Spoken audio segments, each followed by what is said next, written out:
5503-9017-2846. That was all she found on the small slip of paper tucked inside her mother's jewelry box. Olivia turned the paper over, hoping for more. A name, perhaps, or some indication of what these numbers might mean. But there was nothing else. At 62, Olivia had thought she knew everything about her mother. 3 weeks after the funeral, she was still discovering small mysteries among her mother's belongings. The modest home in Vermont where Eleanor had spent her final years contained decades of carefully preserved memories. The jewelry box itself was nothing special. A wooden container with a simple latch, containing mostly costume pieces and a few modest gemstones. Nothing of particular monetary value, but each piece held stories that Eleanor had shared with her daughter over the years. Except for this paper with its enigmatic sequence of numbers.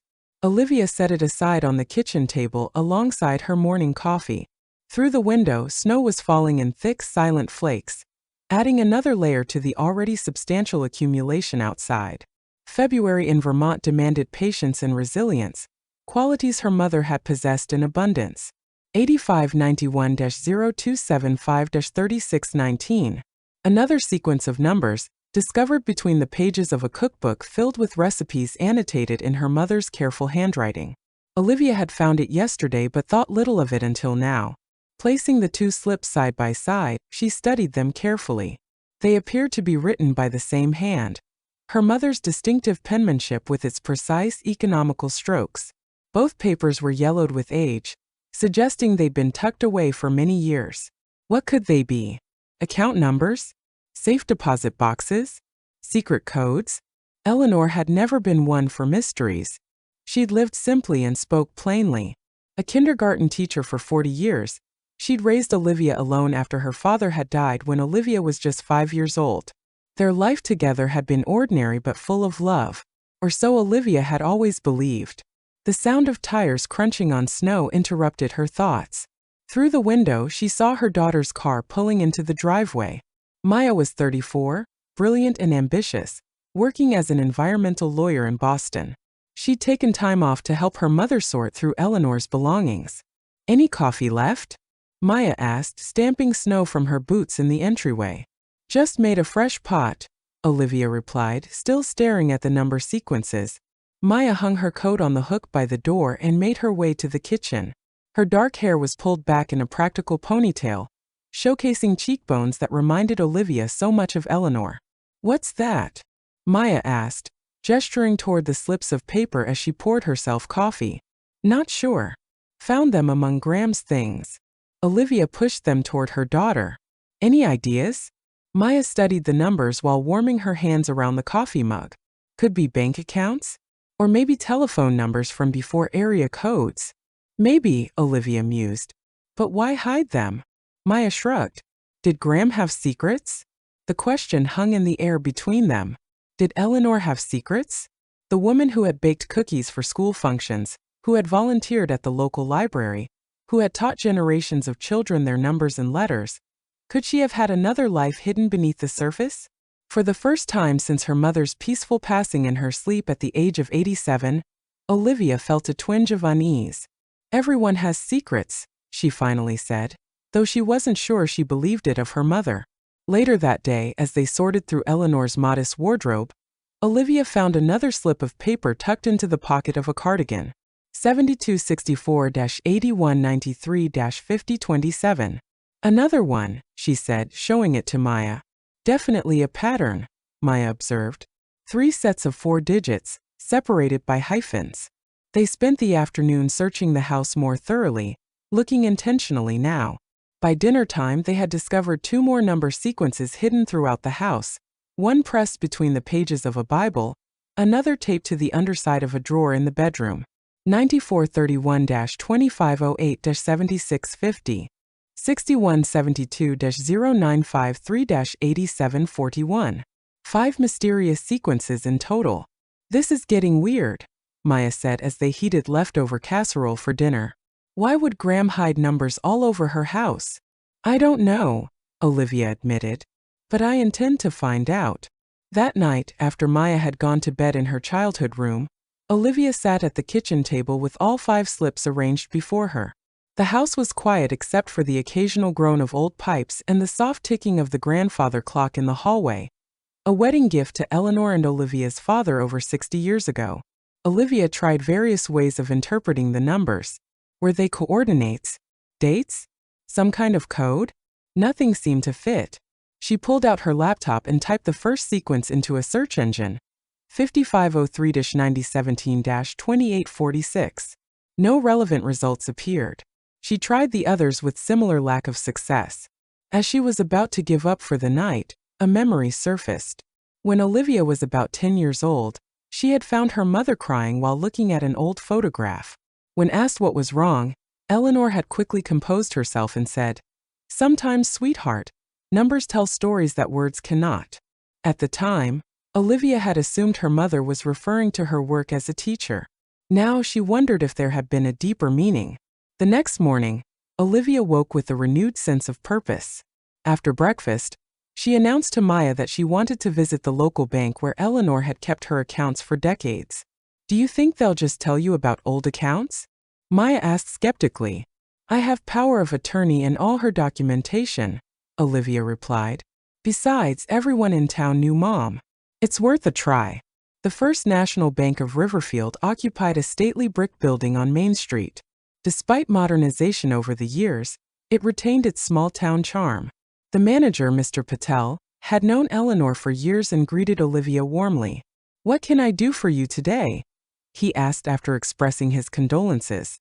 Olivia showed him the slips of paper. "I found these among my mother's belongings. Do they correspond to any accounts she might have had here?" Mr. Patel adjusted his glasses as he examined the numbers. After a moment he shook his head. "These don't match our account numbering system, either current or historical. They're not safety deposit boxes either. Ours only have 4 digits." Olivia's disappointment must have shown on her face because Mr. Patel added kindly, "Have you tried the local library? Your mother was a frequent visitor there. Perhaps Ms. Chun might have some insight." The suggestion brightened Olivia's spirits. Eleanor had indeed spent countless hours at the Riverfield Public Library, both as a patron and volunteer. After thanking Mr. Patel, Olivia and Maya made their way through the snowy streets to the library, a Victorian house that had been converted decades ago. Unlike the bank, little had changed here over the years. The same wooden shelves lined the walls, the same slightly musty smell of books permeated the air.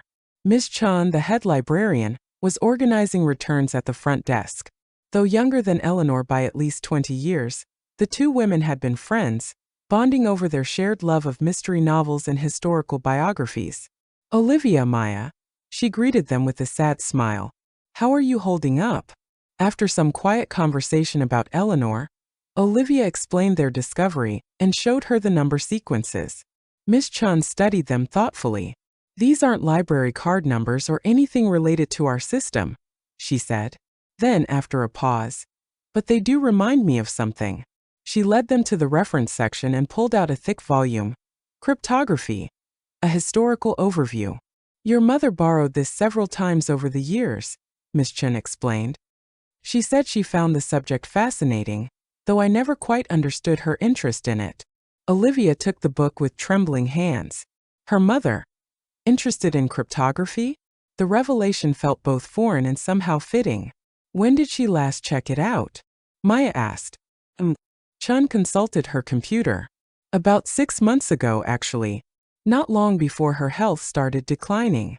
Back at the house, Olivia and Maya pored over the cryptography book, searching for anything that might explain the number sequences. The afternoon passed with little progress until Maya suddenly sat upright. "Wait a minute," she said excitedly. "What if they're not account numbers or phone numbers? What if they're book codes?" "Book codes?" Olivia echoed. "Yes, it's right here in Chapter 7. A book code uses a reference text that both parties have access to. The numbers could refer to page numbers, line numbers, and word positions."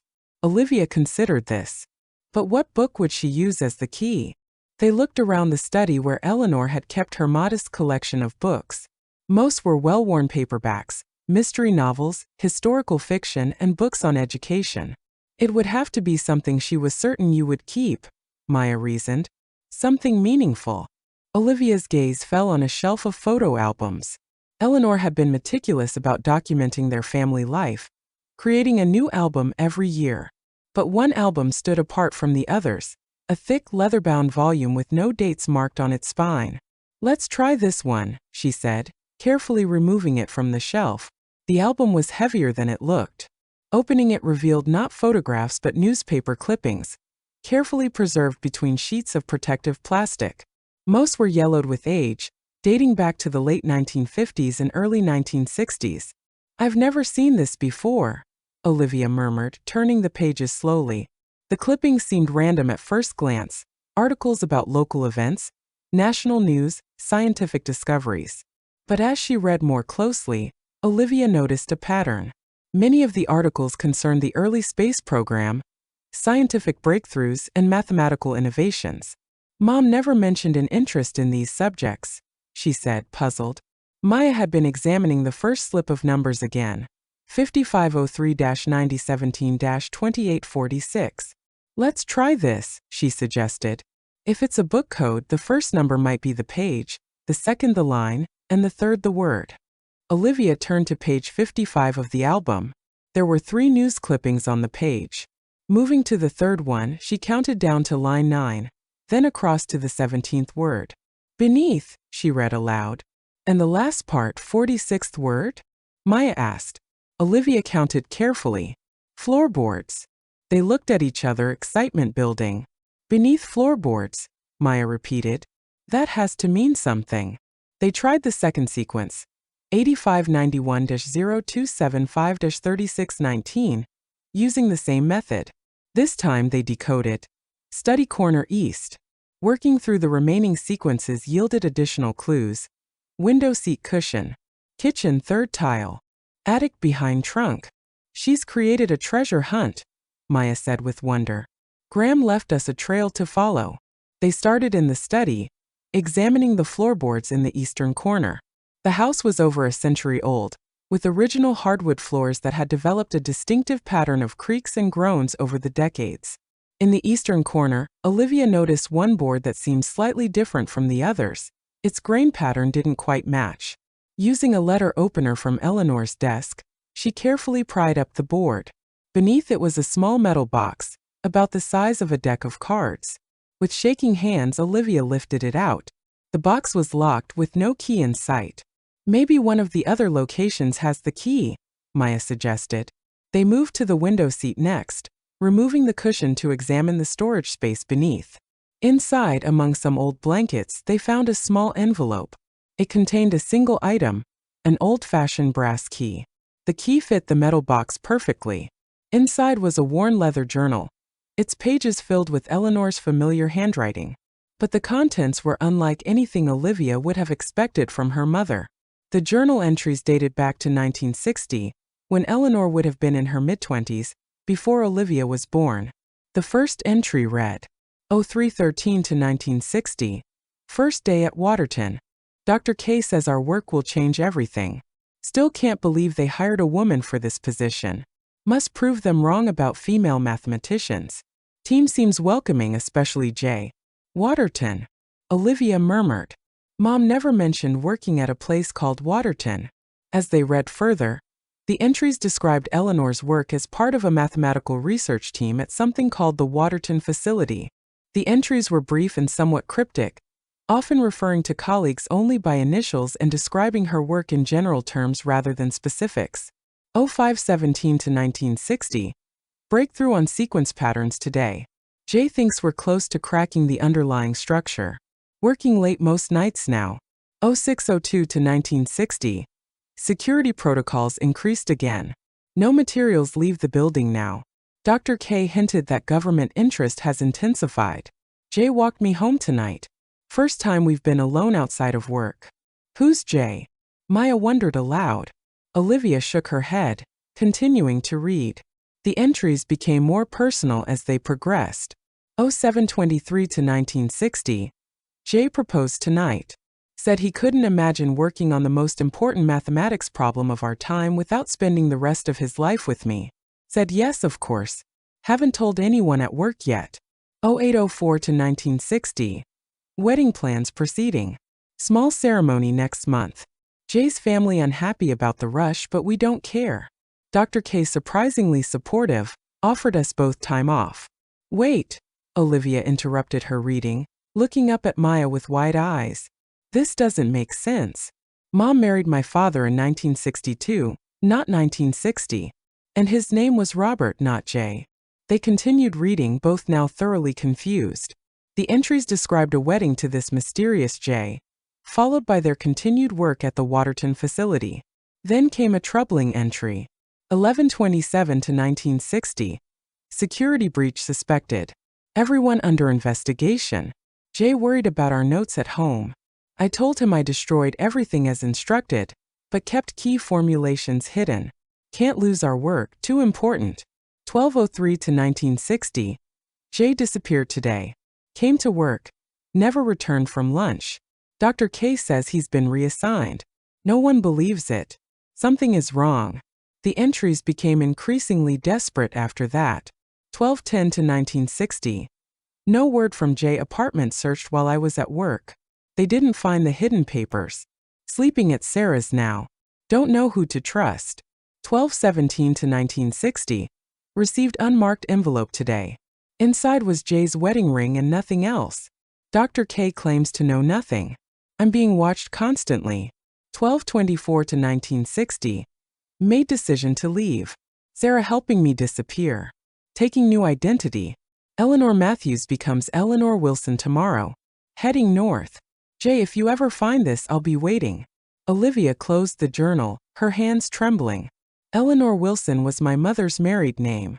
But before that, she was Eleanor Thompson, not Matthews. And she grew up in Riverfield. She always told me she never lived anywhere else. Looks like Graham had a whole life you never knew about, Maya said softly. They continued their treasure hunt, following the remaining clues. Under the third tile in the kitchen, they discovered a sealed container with several folded pages of complex mathematical equations and diagrams. Behind the trunk in the attic was a small wooden box containing photographs Olivia had never seen before.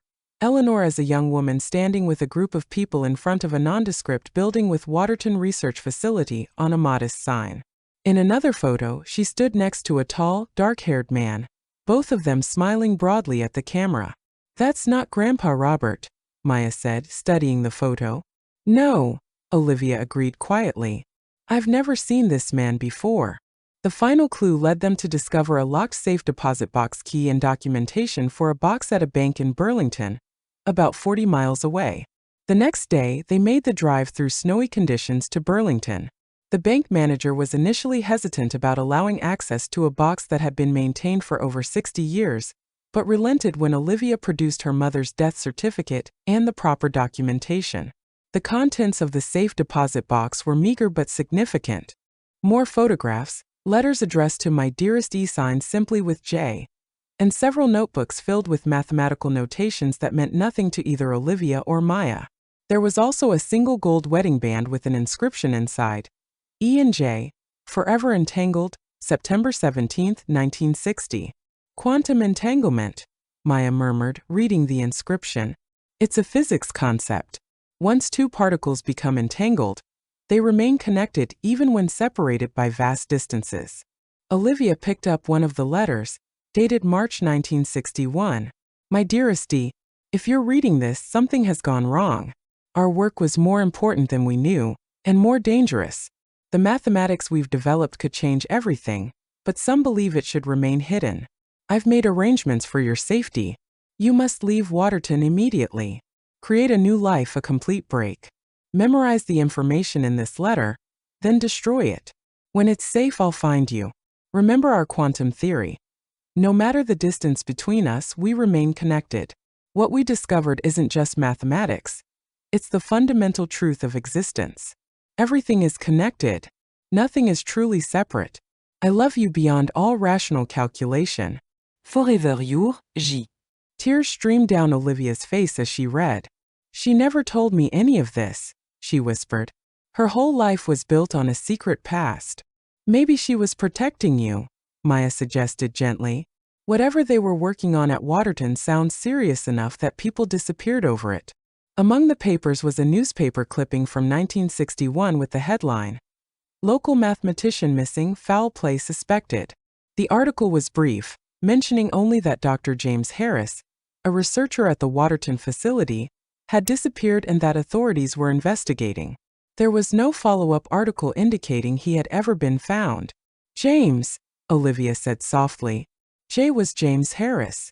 As they drove back to Riverfield that afternoon, snow began falling again, thick flakes swirling hypnotically in front of the headlights.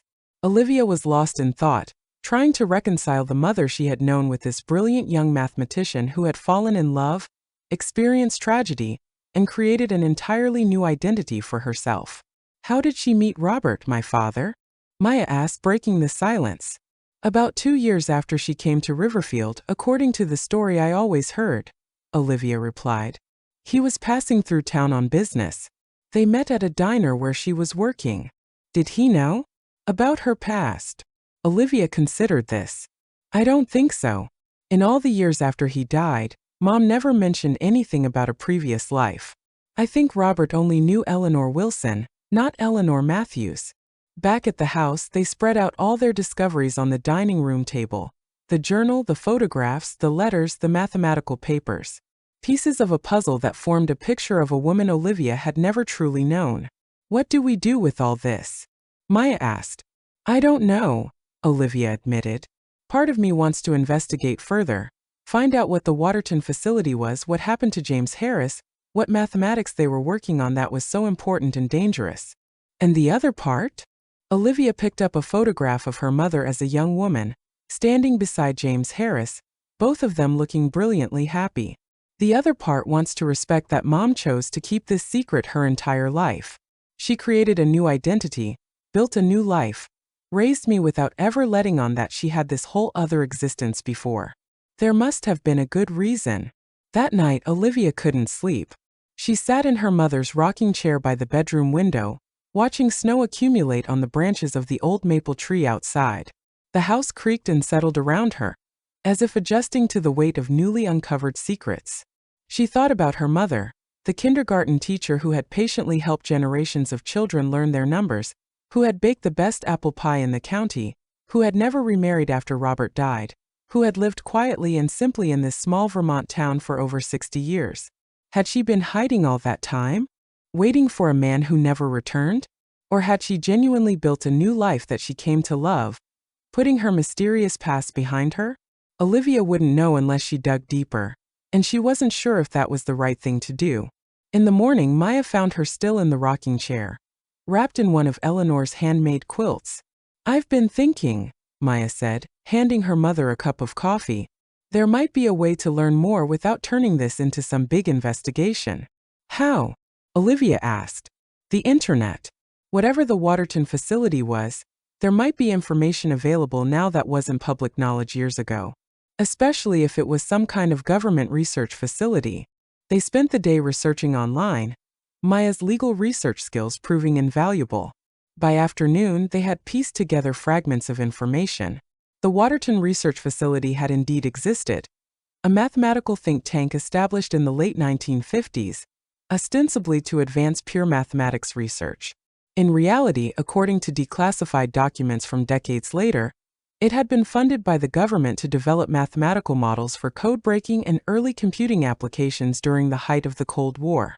"Listen to this," Maya said, reading from an academic paper she'd found. "The Waterton Group made significant breakthroughs in number theory and algorithmic processes that laid groundwork for later developments in quantum computing. However, the facility was abruptly shut down in 1961, following an undisclosed security incident." "The security breach Mom mentioned in her journal," Olivia murmured. "There's more," Maya continued. "Several leading mathematicians from the project disappeared from academic circles during this period, including Dr. James Harris, whose promising career ended mysteriously at age 30. They silenced him," Olivia said, the realization dawning. "Whatever he and Mom discovered, someone wanted it kept secret." Maya nodded grimly. "And Mom escaped by creating a new identity. She protected herself, and later you by becoming someone else entirely. But she kept these breadcrumbs," Olivia said. gesturing to the journal and photographs. Hidden but not destroyed. She wanted someone to know eventually. She waited until after she was gone, Maya observed, when there was no more danger. The following day, they visited Eleanor's grave in the small cemetery behind the Riverfield Community Church. The headstone was simple, reading Eleanor Wilson, beloved mother and grandmother, teacher of children. Snow had accumulated on top of it, which Olivia gently brushed away. Standing there in the cold, Olivia felt both profound loss and a strange new connection to her mother. Eleanor had lived a life of quiet courage, carrying secrets and lost love without ever letting them embitter her or prevent her from loving others. I wonder if she ever heard from him again, Maya said softly. From James. I don't think so, Olivia replied. But I think she never stopped hoping. As spring approached and the snow began to melt, Olivia made a decision. She would not pursue further investigation into the Waterton facility or the fate of James Harris. Whatever mathematical discoveries her mother and James had made, whatever dangers had forced them apart, belonged to the past. Instead, she focused on understanding the woman her mother had chosen to become, Eleanor Wilson, who had raised her with love and strength, who had found meaning and purpose in teaching children, who had created beauty through simple acts of kindness and care. Before returning to her own home in Massachusetts, Olivia organized her mother's belongings, keeping the secret mementos and documents secure. The number sequences that had started their discovery remained in the jewelry box, a reminder of the clever mind that had created them. On her last evening in the house, Olivia sat at the kitchen table writing in a journal of her own, a practice she had inherited from her mother without knowing its deeper significance. As she wrote, she reflected on the dual nature of her mother's life, the brilliant young mathematician who had loved and lost, and the gentle teacher who had built a meaningful life from the ashes of tragedy. Both versions were true. Both were Eleanor. Outside, the first crocuses were pushing through the melting snow, persistent, resilient life emerging after the long winter. Olivia thought about the inscription on James's ring. Forever entangled. Perhaps her mother had found comfort in that mathematical concept, believing that across time and space, her connection to James remained unbroken. And now, Olivia felt a similar connection to the mother she was still coming to know, even after death. The numbers had told their story after all. Not through words, but through the life Eleanor had chosen to live and the love she had continued to carry, silent but enduring. Summer came to Vermont, painting the landscape in vibrant greens and splashing wildflowers across meadows. Olivia had returned to her teaching position at a community college in Massachusetts, but she found herself drawn back to Riverfield on weekends, reluctant to put her mother's house on the market. Maya had thrown herself into new environmental cases at her law firm, but she called often, still processing their discoveries about her grandmother. "Have you decided what to do with all of it?" she asked one evening. "The journals and photos and everything?" "They're safe," Olivia assured her. "I've been reading through the journals more carefully. There's so much I still don't understand about the mathematics, but the personal parts, I feel like I'm getting to know a different version of Mom." Indeed, as Olivia had continued exploring Eleanor's hidden past, she'd found herself developing a profound respect for the young woman who had faced such extraordinary circumstances. The journal entries revealed someone of remarkable intellect who had navigated a male-dominated field with determination and grace. One warm July evening, as Olivia sat on the porch of her mother's house, her house now, she supposed, a car she didn't recognize pulled into the driveway. An elderly man emerged slowly, leaning heavily on a cane. He appeared to be in his late 80s or early 90s, thin but straight-backed, with a shock of white hair. "Can I help you?" Olivia called, rising from her chair. The man looked up at the house, then at Olivia, a complicated expression crossing his face. "I'm looking for Eleanor," he said, his voice surprisingly strong for his apparent age. "Eleanor Matthews." Olivia felt her heart skip. No one had called her mother by that name in over 60 years. "I'm her daughter," she said carefully. "Eleanor passed away a few months ago." The man closed his eyes briefly, his shoulders sagging. "I feared I might be too late," he murmured. May I come in for a moment?" Olivia hesitated, then nodded, leading him into the living room. Up close, she could see the intelligence in his pale blue eyes, despite his advanced age. "My name is Thomas Kelvin," he said as he lowered himself carefully onto the sofa. "I worked with your mother at Waterton. I was Dr. K in her journals, if she kept any." "She did," Olivia confirmed, studying him with new interest. "You knew about her and James Harris." A sad smile crossed his weathered face. "I knew them both well. Brilliant mathematicians, the two of them. What they accomplished together was revolutionary. Too revolutionary for the times, as it turned out." "What happened to him?" Olivia asked, the question that had haunted her since their discovery. "To James Harris?" Dr. Kelvin was quiet for a long moment. "It's a complicated story, and one I've only pieced together myself over many decades. Some of it remains classified even now." "Please," Olivia said. "Whatever you can tell me." "She kept his ring all these years." The old mathematician nodded slowly. "James was developing theories that bridged quantum mathematics and computing, concepts that wouldn't become mainstream for another 30 years. Your mother was equally brilliant, approaching the same problems from a different angle.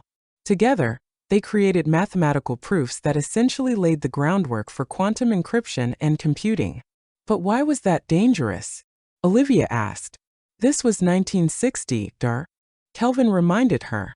Height of the Cold War. Their work had immediate applications for unbreakable codes and code breaking. Multiple agencies became interested. Some wanted to develop it, others to suppress it. When James realized how their pure mathematics research was being weaponized, he tried to publish parts of it openly in the academic community, make it public knowledge rather than government property.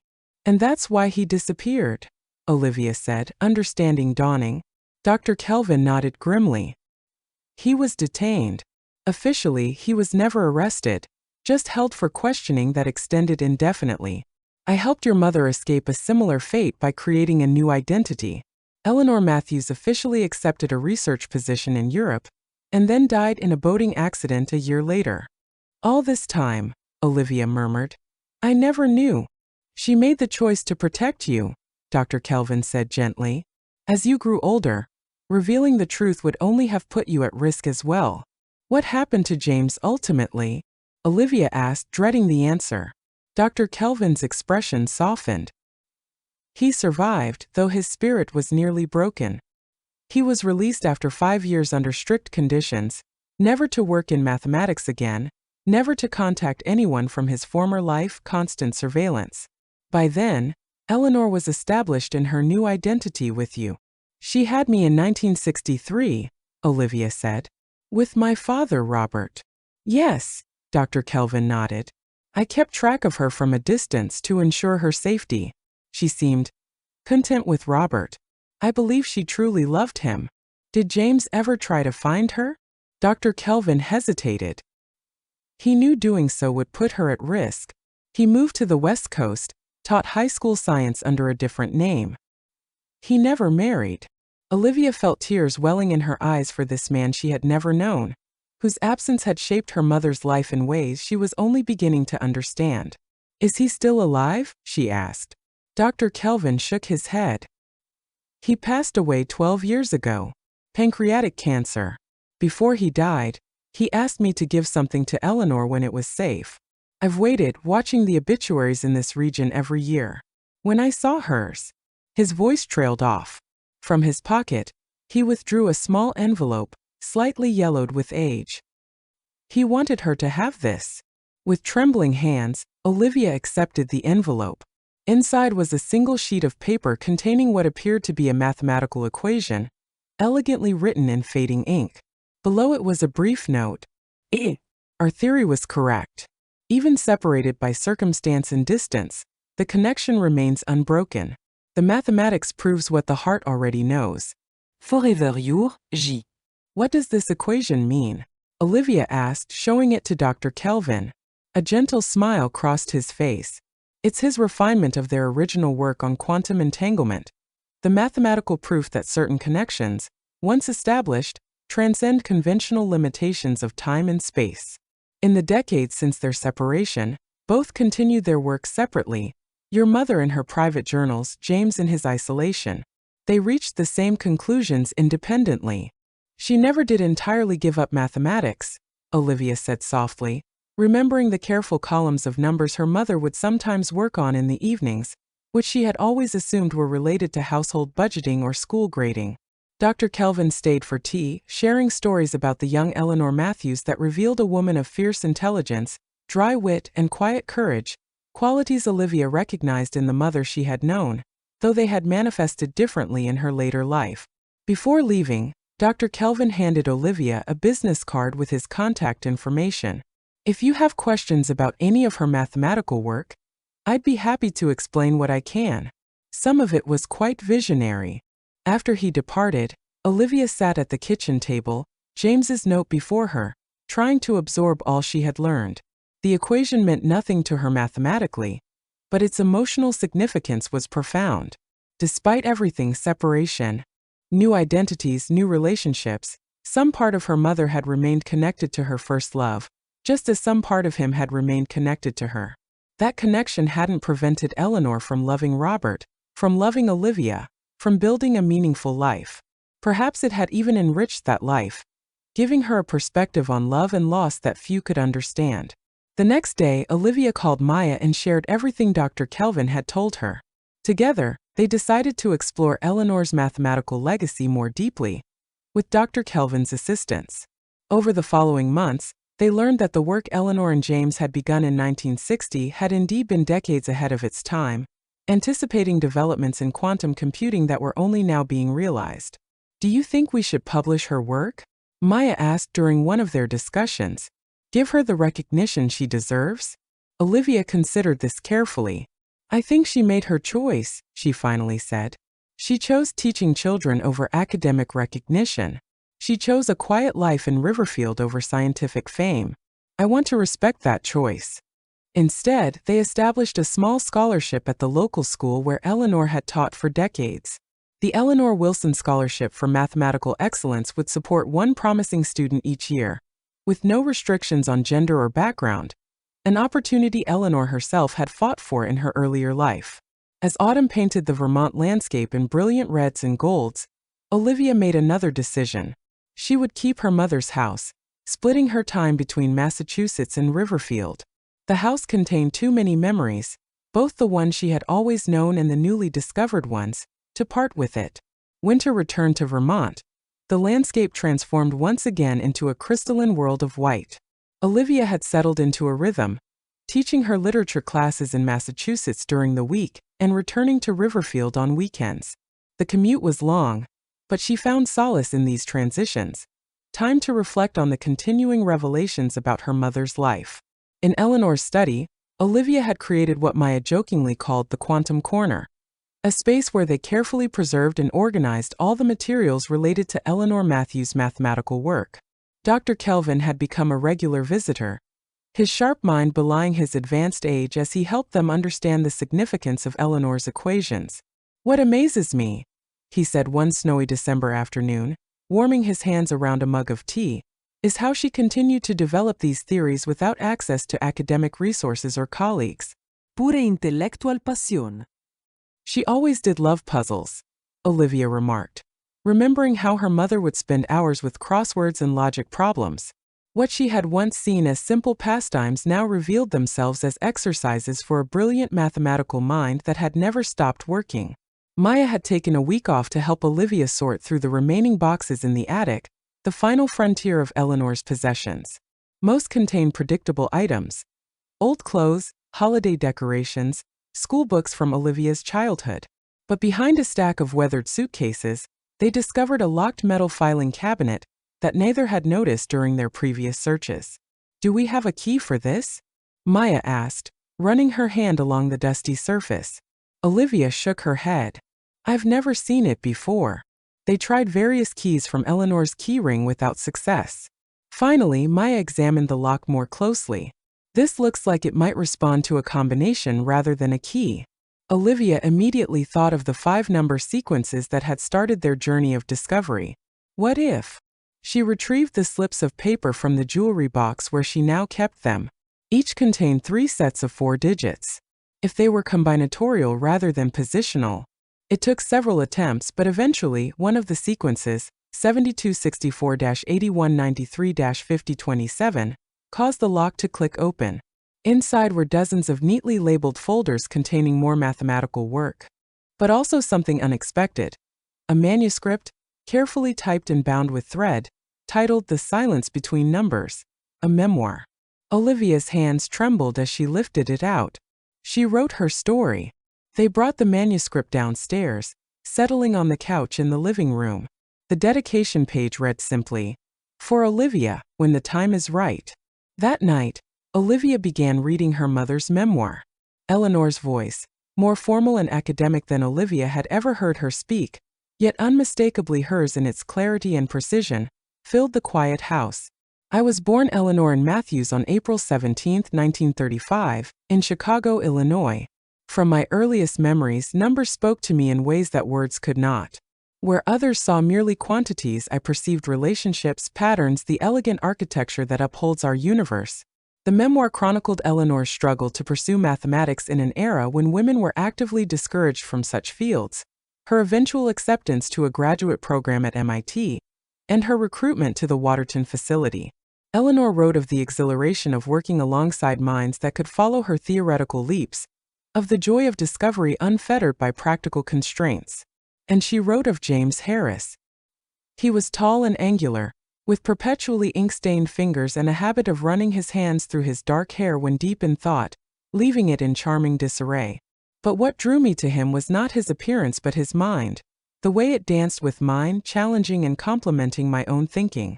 In him, I found not just a collaborator but a soul who understood the beauty I saw in abstract structures. When we worked together, the boundaries between our separate intellects seemed to dissolve, our thoughts entangling like the quantum particles we studied. Eleanor detailed their growing relationship, their secret engagement, and their breakthrough theoretical work.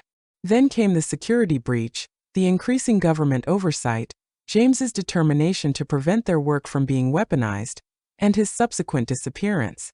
The day James vanished, something inside me fractured. The elegant universe I had perceived, with its reliable patterns and predictable behaviors, revealed itself as vulnerable to chaos and human cruelty. For weeks, I existed in a state of desperate uncertainty, searching for information while myself being watched.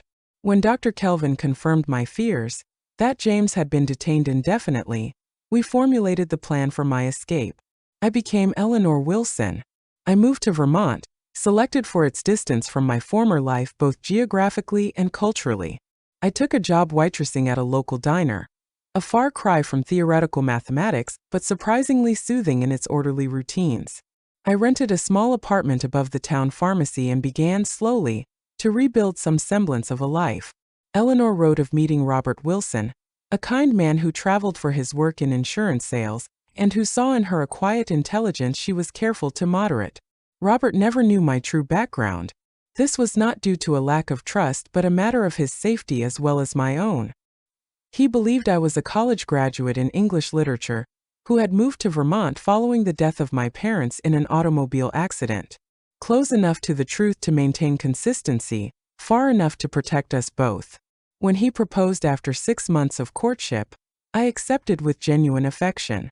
He was not James, no one could be, but he offered companionship, stability, and a path forward.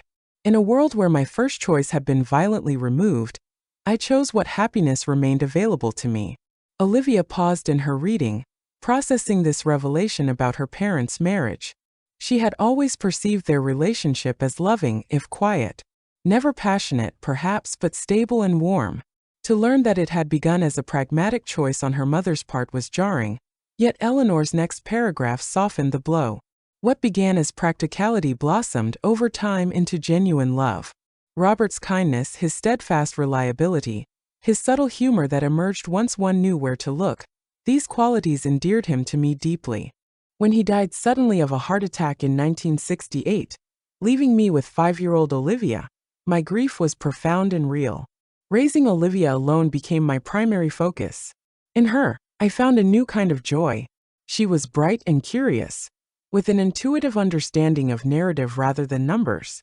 I watched her natural affinity for language develop, and encouraged it, while keeping my own mathematical mind active in private moments. The memoir continued through the decades, documenting Eleanor's life as a kindergarten teacher, her quiet friendships in the community, her private continuation of her theoretical work, and her unwavering love for her daughter and later her granddaughter. Toward the end, Eleanor addressed the secrets she had kept. If you are reading this, Olivia, I have passed beyond any danger that my former identity might bring to our family. Forgive me for the necessary deceptions. Know that the life I built with you and your father was not a mere facsimile of happiness, but genuine in its own right. The circumstances of its beginning do not diminish the authenticity of what we shared. Yet I could never entirely sever myself from Eleanor Matthews and the work we began at Waterton. The mathematics was too beautiful, too significant to abandon. In the quiet hours after you were asleep, I continued our research, working through problems that I knew James would be exploring as well, wherever he was. This was my way of maintaining our connection across the enforced silence between us. The final pages contain Eleanor's reflections on quantum entanglement as both a mathematical principle and a metaphor for human connection. The mathematics tells us that once two particles become entangled, they remain connected regardless of distance. Change the state of one, and the other responds instantaneously. This is not merely theoretical, but has been experimentally verified. In a universe governed by such principles, can we not imagine that human connections might operate similarly? That once two souls have truly known each other, some essential communication remains possible across time and circumstance? I have felt James's presence throughout my life, not as a ghost or supernatural phenomenon, but as a continuing intellectual partnership. The ideas that came to me in moments of mathematical clarity often felt like conversations across an impossible distance. Whether this was objectively real or a construct of my own psychology matters less than the comfort and purpose it provided. When Olivia finished reading in the early hours of the morning, tears streamed silently down her face. She felt as though she had finally met her mother completely, the brilliant young mathematician, the woman who had loved and lost, the mother who had created a new life out of necessity and then embraced it fully. In January, Dr. Kelvin brought unexpected news during one of his visits.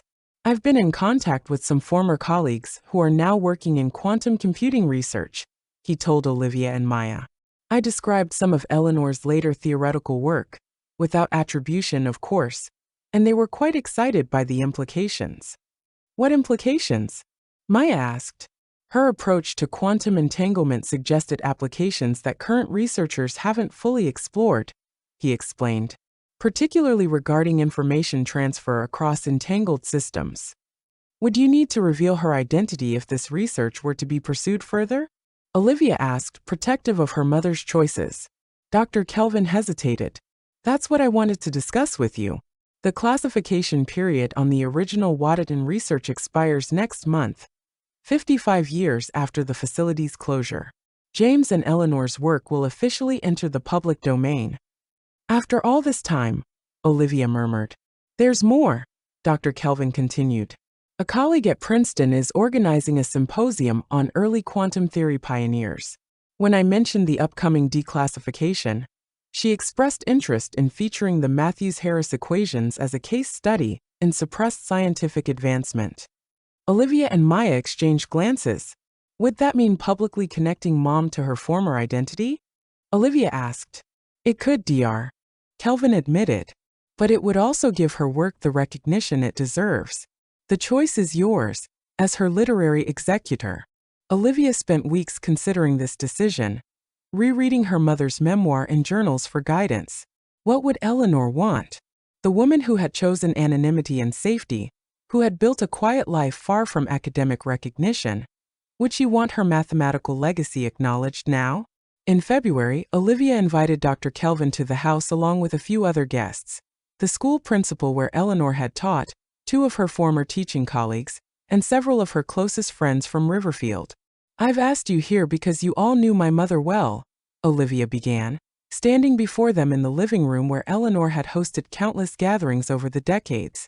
But recently, I've discovered there was more to her story than any of us knew. Carefully, respectfully, Olivia shared Eleanor's history, her work at Waterton, her relationship with James, the circumstances that led to her new identity in Riverfield.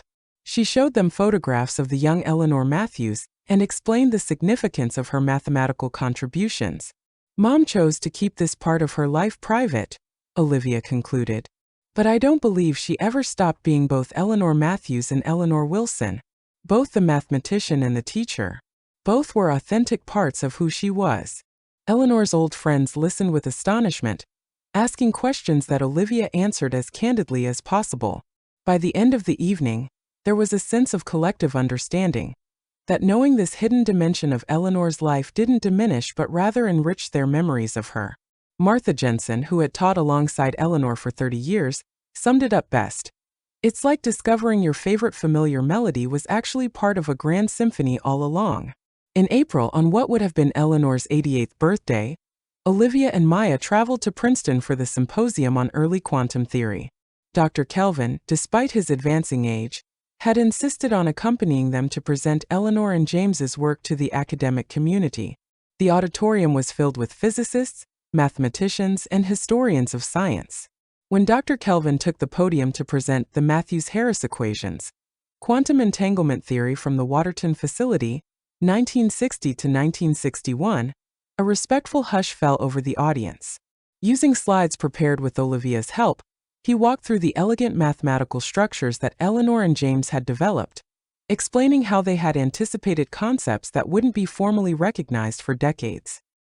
He detailed the circumstances of their separation and how, remarkably, both had continued to refine the same theories independently, reaching parallel conclusions despite their enforced silence.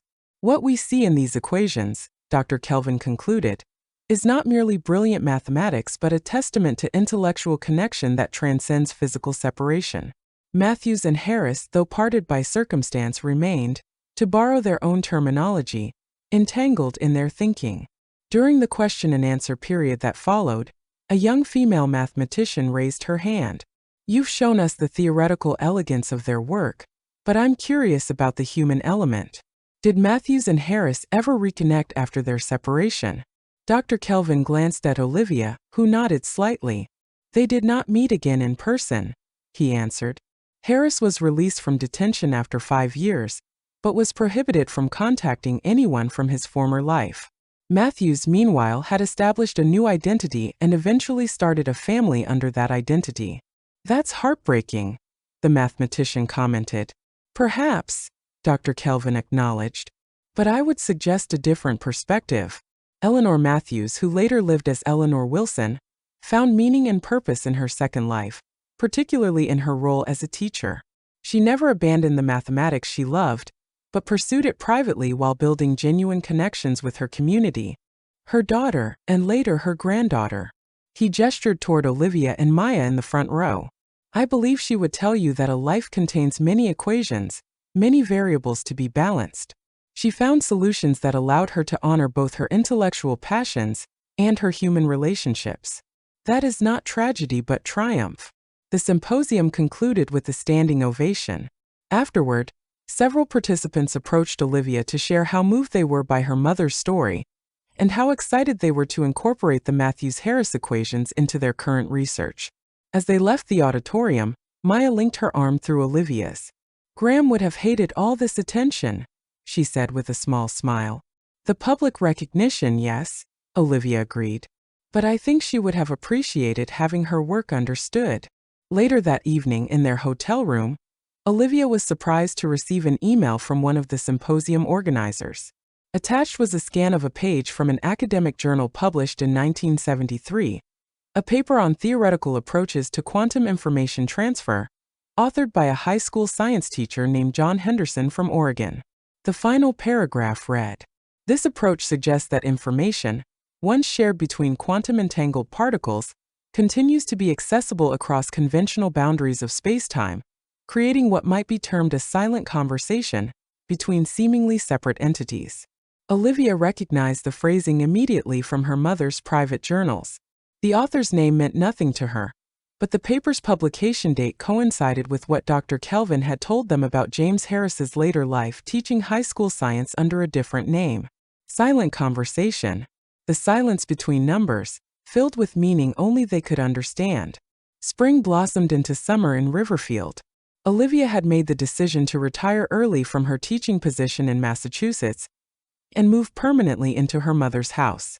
The Eleanor Wilson Scholarship had its first recipient, a promising young woman from the local high school who planned to study mathematics at MIT. In July, a package arrived from Dr. Kelvin, who had returned to California after the symposium. Inside was a leather-bound copy of the proceedings, officially documenting Eleanor and James's contributions to quantum theory. There was also a note, "Olivia, enclosed is something else I thought you should have. After James passed away, his few belongings came to me as his only listed contact. Among them was this journal, which I believe demonstrates what your mother intuited about their continued connection. With deepest respect, Thomas Kelvin." The journal was similar to Eleanor's in size and binding, though more weathered. Opening it, Olivia found pages of mathematical notations interspersed with personal reflections, all in a handwriting she now recognized from the letters they had discovered. Flipping through the journal, she noticed a curious pattern. On numerous occasions throughout the decades, James had written down equations or theoretical approaches that were nearly identical to those in Eleanor's private journals from the same periods. Sometimes his breakthroughs preceded hers by days or weeks, sometimes hers came first, but the parallels were undeniable. On a page dated June 17, 1981, Olivia's 18th birthday, though James would have had no way of knowing its significance, he had written, "Another breakthrough on the entanglement problem today. The solution came suddenly, as if delivered rather than derived. I sometimes imagine that E and I are still working together across some impossible distance, our minds linked like the particles we once studied. Scientifically absurd, perhaps, but mathematically elegant. Wherever she is, I hope she is continuing her work. I hope she has found happiness. Most of all, I hope she knows that some connections cannot be severed, regardless of time or distance." Olivia closed the journal gently, her fingers lingering on its worn cover. Outside her window, fireflies had begun their evening dance across the lawn, points of light appearing and disappearing yet somehow coordinated in their silent communication. She thought about the patterns that had shaped her family across generations, her mother's hidden mathematical genius, her own love of literature and narrative, Maya's passionate pursuit of environmental justice. Different expressions of the same inherited determination to find meaning and create positive change in the world. The quantum entanglement her mother and James had studied was more than an abstract mathematical concept. It was a metaphor for the connections that bound them all, connections that transcended physical proximity, that persisted through time, that could not be broken by circumstance or even death. In the quiet Vermont evening, surrounded by her mother's books and memories, Olivia felt profoundly the truth of what Eleanor had discovered, that nothing of value is ever truly lost. The equations remain balanced. The silent conversations continue, and love, like the most elegant mathematics, finds its expression across any distance. As dusk deepened into night, Olivia opened her laptop and began to write, capturing the extraordinary story of Eleanor Matthews Wilson, mathematician, teacher, mother, and pioneer. Not for publication or recognition, but as a continuation of the legacy Eleanor had entrusted to her. A testament to the woman who had lived two lives and excelled in both, who had found beauty and meaning in the silence between numbers.